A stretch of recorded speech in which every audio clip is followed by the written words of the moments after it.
one of the questions that I always get is race even an issue now? I mean, we've got all these laws that have kind of taken care of everything. The hidden question is, didn't the civil rights movement kind of erase hundreds of years of oppression? Didn't we kind of hit the reset button in the civil rights movement? I mean, we've got all these just laws now that are working towards racial justice. So aren't we good now? That's a question I always hear, and I think the best way, especially as a white person to white people, I think the best way to understand it is kind of with this analogy. This has really helped me understand it.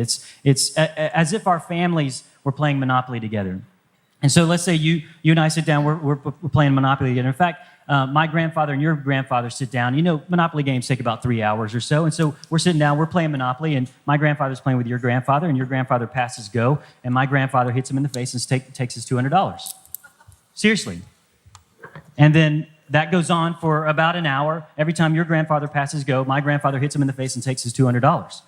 And then my dad and your dad come to the table, and my dad says, hey, I'm sorry that your grandfather hit you in the face and took your money. We're going to play by the rules now, okay? Is that fair? Well, let's play by the rules. So they start playing.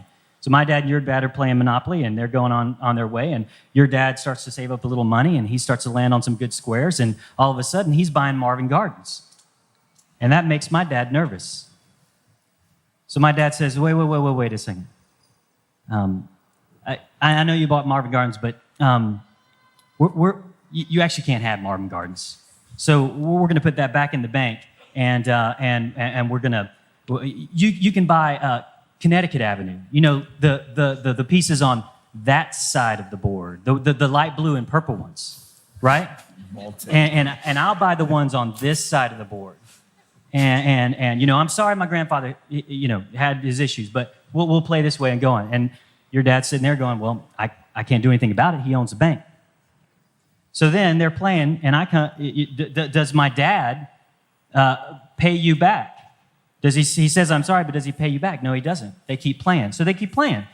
And my dad is able to accrue quite a bit of money and wealth and access and power. He's got houses and hotels he's built up on this side of the board. And all of a sudden, every time your dad hits that square, he gets hit with a crazy amount of rent every time he goes around the board.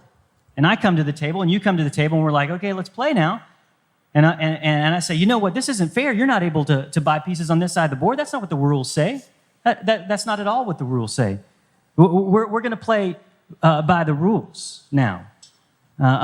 Even though I've got all the access and all the wealth that I've accumulated over generations, we're going to play by the rules now, right?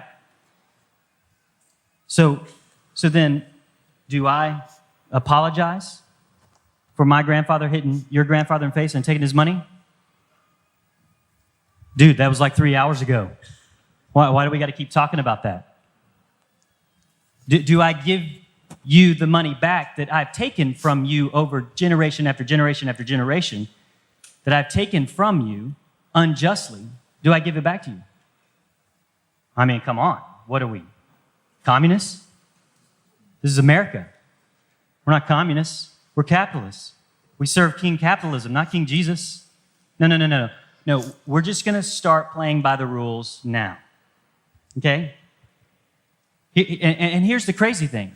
The crazy thing is that white people get mad about affirmative action as if the Monopoly game was wiped clean, right? And we started over, not still skewed and weighted towards white people, and as if lazy whites never clogged up the system, so and all the while minorities were overpassed. Brilliant, hardworking minorities were overpassed. And then we get mad when when affirmative action happens, or we say, hey, fine, we'll say something like certain minorities take the $200, take Baltic Avenue, they do something amazing with it, and we say, as whites in America, we say, hey, look, see, the system's fair.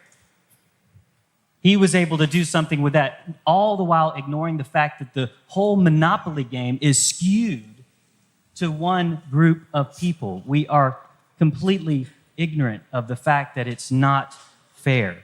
and we're ignorant of the fact that that is our history, whether we like it or not, summed up in a board game. That is our history, and that is the way that things are, and that is the way and why things are that they are today.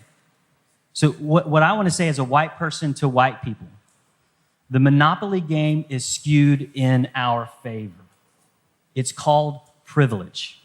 It's called white privilege. Privilege that you did not earn and you did not deserve. Privilege that was gained literally on the backs of unjust laws and a system that was tilted in favor of the balance of power and money and wealth and access and everything else to whites.